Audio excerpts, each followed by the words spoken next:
away.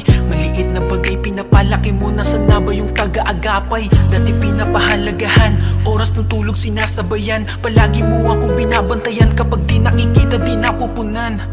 Di ba sinasabi mo, di mo kayang mawala ko sa'yo? Pangako mo pa nga sa akin, ako lamang ang pakakasalan mo. Nagbago lahat dahil ika'y kumagat, sa tukso tinapon at itinapat. Isang gabi aking nalaman, nakita ng aking mata, aking kinagulat.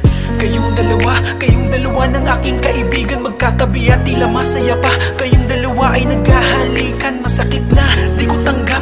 Puso ko ngayon tila ay wasak, durog na durog, pumapatak. Kirot sa aking puso sumasagad, di pa ako handa. Bakit ganun? Bakit ako pinagtaksilan nyo? Anong nagawa? Bakit ako? Bakit ano ba kasalanan ko? Para gawin sa akin mga bagay na to, makakalimutan ko di lahat to. Kala nyo dito natatapos lahat, pero karma na ang bahala sa inyo. I was afraid na malaman ko na kayo na pala ng best friend ko.